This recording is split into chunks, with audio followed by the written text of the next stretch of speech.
Je serai candidat en 2023. Je serai candidat en 2023. Je serai candidat en 2023. Non, Katumbi, tu ne peux pas être candidat président en 2023. Si tu oses mettre ta candidature, elle sera rejetée. État de droit. Parce que la Constitution d'abord exige au président de 2 chambres d'être des Congolais d'origine. Donc, Bahati Lukwebo, Congolais d'origine. Mbosso Nkodia, Congolais d'origine. Ça, c'est juste le président de 2 chambres. Maintenant, tu vas me dire que à la présidence de la République, on va chercher n'importe qui. Un grec, à son article 111 du fonctionnement de l'Assemblée nationale et du Sénat, le président des 2 chambres doivent être des Congolais d'origine. Congolais d'origine. Article 72 de la Constitution congolaise. Nul ne peut être candidat à l'élection du président de la République s'il ne remplit pas les conditions ci-après. La première condition qui nous intéresse: posséder la nationalité congolaise d'origine. Posséder la nationalité congolaise d'origine. Un Congolais d'origine est celui qui a 2 parents congolais.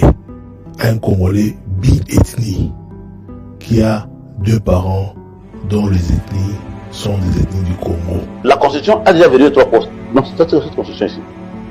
Donc la Constitution congolaise a déjà verrouillé 3 postes en RDC. C'est les postes du président de la République et du président des 2 chambres. Les articles 100... L'article 111. Deuxième point. L'article 111 de la Constitution congolaise. Deuxième point. Le président de 2 chambres doivent être des Congolais d'origine. Mais c'est déjà verrouillé par la Constitution. Si on veut verrouiller, comme on le dit, mais c'est déjà verrouillé puisque pour être député, être sénateur, la loi dit, la Constitution dit, il faut être congolais. Ça veut dire, tout celui qui est naturalisé peut être député, peut être sénateur. Mais pour être président de 2 chambres du Parlement, il faut être congolais d'origine. Pour être chef de l'État, il faut être congolais d'origine. Je serai candidat en 2023.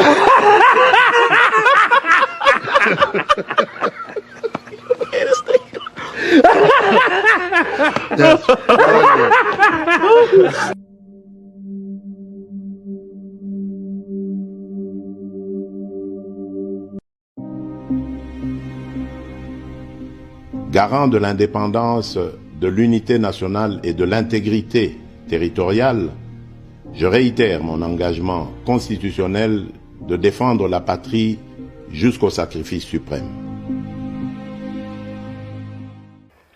Bukamona Bukaku Kila Santo Thomas, Molobeli Nabino Yeyo Saint Thomas, na toujours beau momesano. Boni bozawa na ba Congolais.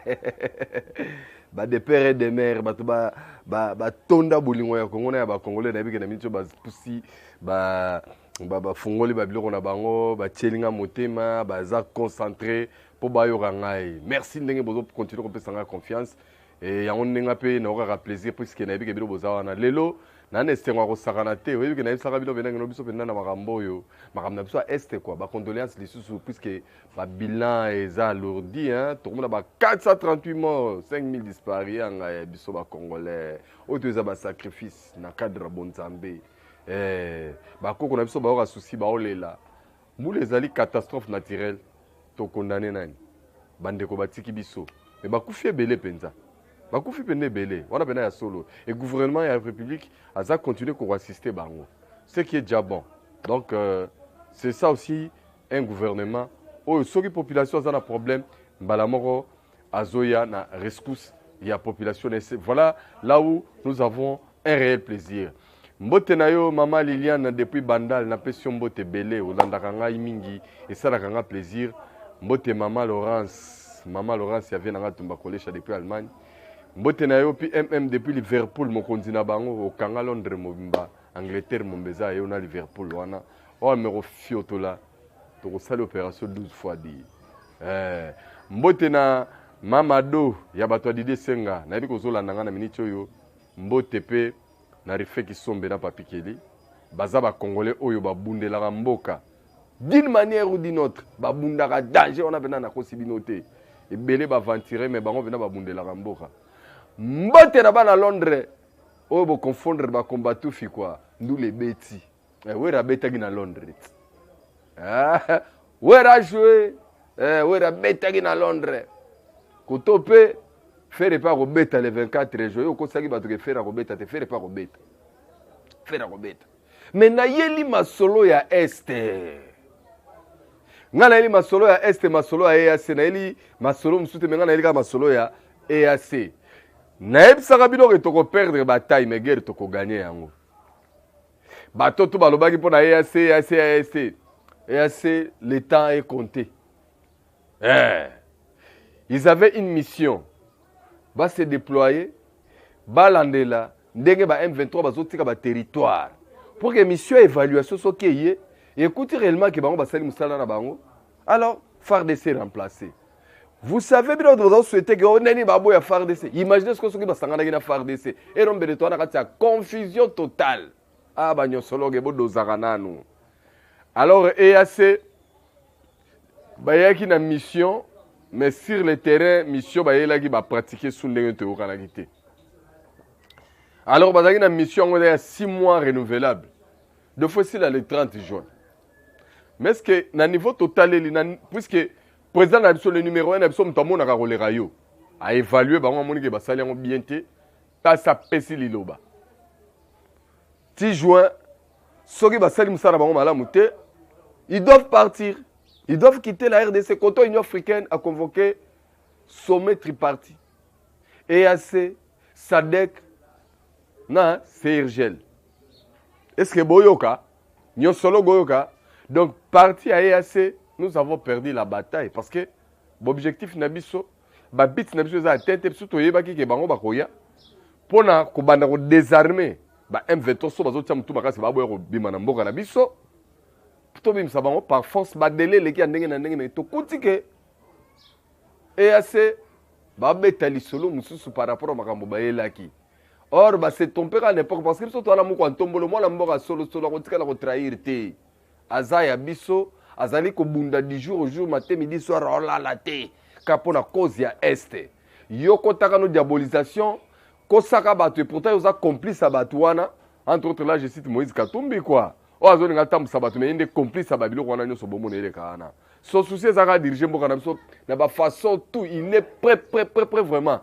Qu'il y faut diriger comme beaucoup mais biso peut oui c'est que mboka oyo koka diriger so Joseph Kabila zaki na pouvoir Moïse Katumbi mais tant que Tshisekedi dans na pouvoir il dépêche na pouvoir Moïse Katumbi na ebisio que sangisa susuna Kabila na kati likopana yo ke benga mukwege bo benga na bena bo sangana benga bokechu pe bokotisa ye benga pe bokechu bokotisa bo sangana bino ikiri bo sangana na M23 vraiment bo sangana na EAC lisusu na sangisi bino so bo sangana wana pena mais na ebisi bino ke awa bokozwe lokote mboka na biso okanisa nini nzambe aza na part na biso sikoyo déploiement ezoya eza ya batroupe SADC noki bakongoli mais finalement na mboka na biso barme yango ekoya combien yo sozwa solution nini yo bando lobaka yo solution nini osopesa solution nini parce que na sina bisa bino mete fois awa ke biso toza na basoda na biso eza FARDC mais FARDC na biso na minute tokotinda bango na guerre te. Moi, je suis parmi ceux qui refusent que FARDC ça la guerre na minute parce que ceux qui tout ça la guerre on a tout zoaté tout perdre. Façon tous à infiltrer, bah vrai propre bah frère na biso bazali na armée bazara déjà corrompu. Bazara déjà acheté. Bazara déjà donc morale et la ranon sous il y a patriotisme mais bazara les sous-souté. On ne peut pas les utiliser. On peut que faire appel aux amis. Les gens du PPRD, les gens du FCC, non qui va te mettre babé télé solo. Olivier Kamita Talobio, tu serais d'accord avec Mboka, vous avez déjà pacifié M23, va gagner à Bango en 2013. Maintenant, on a gagné M23 en 2013. Ils ont la ranane. Ils ont fait des CT. Ils ont fait des CT. Il faut tout ça dans la vérité. Ils ont la tout pas SADC. À l'époque, ba formaka brigade spéciale. Na kota Monisco, ba mutu ba sangana ki, nde ba démettre bango dehors. Ça veut dire que ba troupes ya SADC la plupart sont des Bantous, ce ne sont pas des Nilotiques. Et bango nde ba Kagame ba bangaka, bango nde ce qu'on va décider que té. Trop c'est trop. RDC souffrir trop. Likolo nango président na biso na président SADC na minute oyo. Yango ba tout pona kala mingi te bazoya parce que va to kende élection en décembre, il faut essayer à la libérer pour bande ko na biso baza na ba territoire occupé faut to sala na bango élection. Yo sko lingo boya ngo pona nini? Jaloux. Jalousie no kaka po moni.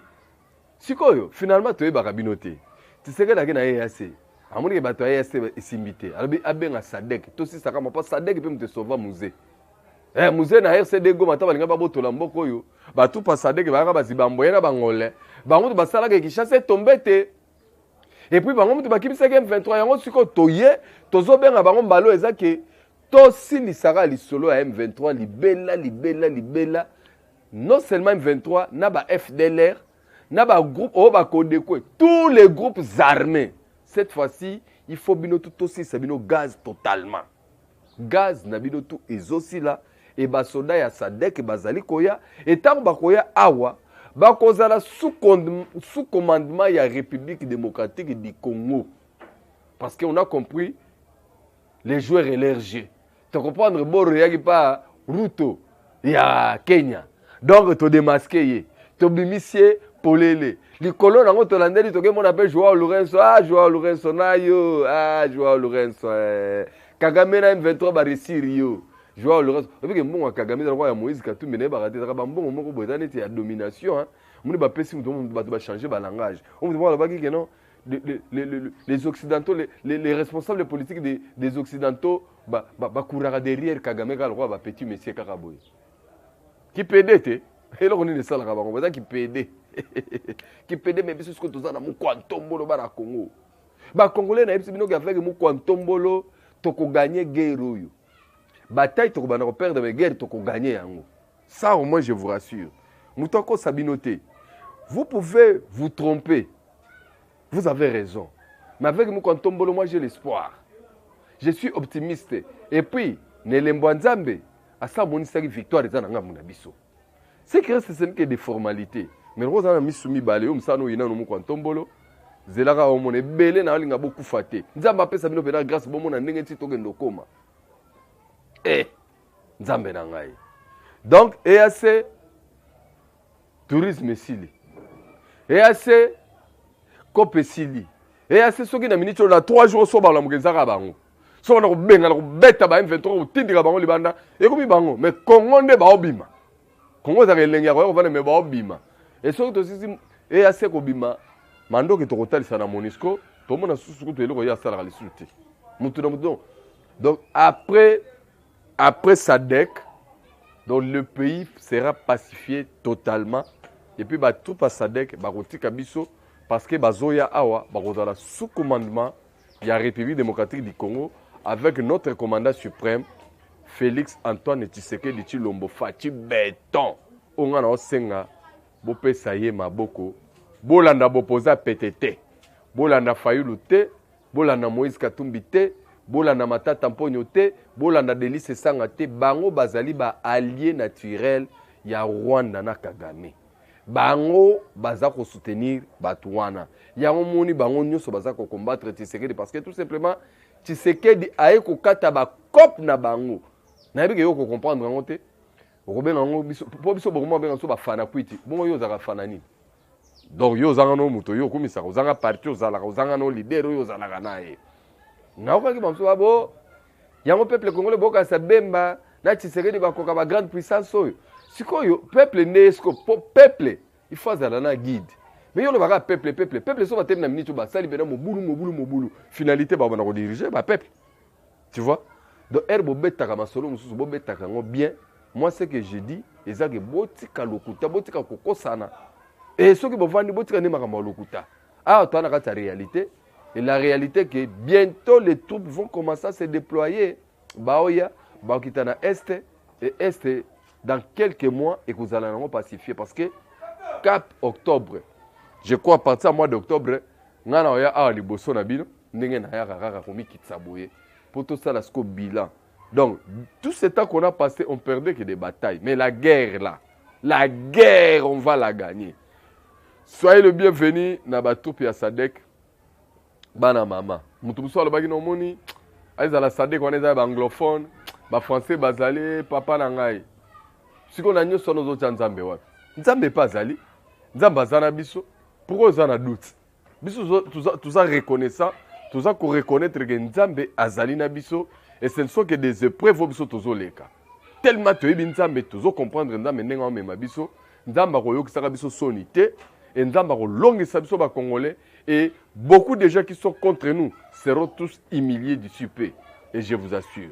Voilà au moins oyo na bombela ki bino pona week-end oyo bo consommer yango. Je crois que botali ba événement ba marche ndenge leki siko botala à venir et ces gens n'ont rien à vous vendre si ce n'est que balokuta na bango na ba parole moko flatteur mais ba problème bango ba lo rezali santé politique na bango na sina ebisaki bino coup de chapeau na batutu ba participer na marche na bango mais après marche qu'est-ce que vous avez récolté? Absolument rien. Vraiment beau zalaka bino biso totiki bino kolo apambola bino. Merci na maman Liliane, merci na PMM depuis Liverpool, merci na Yomoko Baz Nangai depuis États-Unis, papa Maurice Toko, grand prof Jean-Marie Matouti depuis Brooklyn, Boule Alibiet, Rosal, on va nengo le baki on appelle donc on tous ensemble. Alors tous serrés ba sentir, tous à la ini na cadre bolingo ya Congo na ba Congolais puis bobo san évangile na bisarabino te bolingo ya Congo na ba Congolais mbote belé à mon épouse ma femme elle est déjà guérie à Nicolette. Donc nzamba pambola. Pour nzamba zala ko rendez-vous. Biu na pesi fait moi si na mbote bata comme on a bon mi ça tout bon. Biu na pesi basi no so biu mbote. Place bazalo na ngai. Mike pe na éviter na pesi pe mbote. Bango pe kuna pe papi qui les refait que son belelo na pesi ba maman mbote. Mbote lelo za ba maman. Alors on collabate la bino pambola bino to mona ni mbala sima lokola ye aza mozaisi mtapesa rapema aza na mabota na bino tobo sanate oyo bazana ba suggestion question numéro WhatsApp wana benga tuna toka bola lisolo po toza ba congolais soyons unis dans l'unité bakoka kolonga bisote. Bye bye. Je serai candidat en 2023. Je serai candidat en 2023. Je serai candidat en 2023. Non, Katumbi, tu ne peux pas être candidat président en 2023. Si tu oses mettre ta candidature, elle sera rejetée. État de droit. Parce que la Constitution d'abord exige au président de 2 chambres d'être des Congolais d'origine. Donc, Bahati Lukwebo, Congolais d'origine. Mbosso Nkodia, Congolais d'origine. Ça, c'est juste le président de 2 chambres. Maintenant, tu vas nous dire que, à la présidence de la République, on va chercher n'importe qui. Un grec, à son article 111 du fonctionnement de l'Assemblée nationale et du Sénat.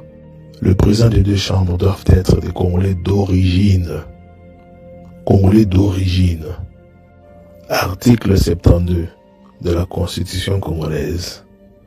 Nul ne peut être candidat à l'élection du président de la République s'il ne remplit pas les conditions ci-après. La première condition qui nous intéresse. Posséder la nationalité congolaise d'origine. Posséder la nationalité congolaise d'origine. Un Congolais d'origine est celui qui a 2 parents congolais. Un Congolais bi-ethnie qui a 2 parents dont les ethnies sont des ethnies du Congo. La Constitution a déjà verrouillé 3 postes. Non, c'est cette Constitution ici. Donc la Constitution congolaise a déjà verrouillé 3 postes dans les RDC.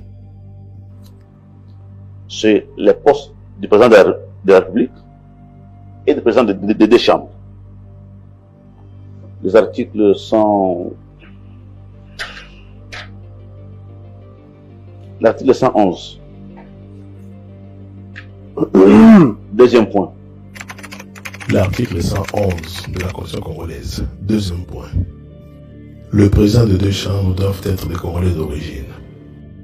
Mais c'est déjà verrouillé par la Constitution.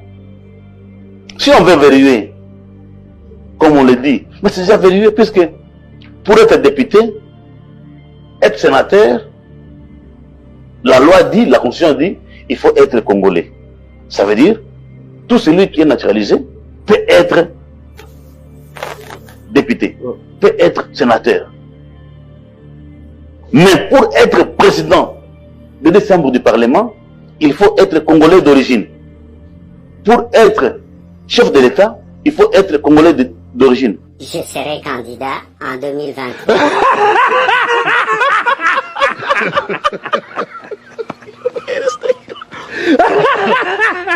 Yes.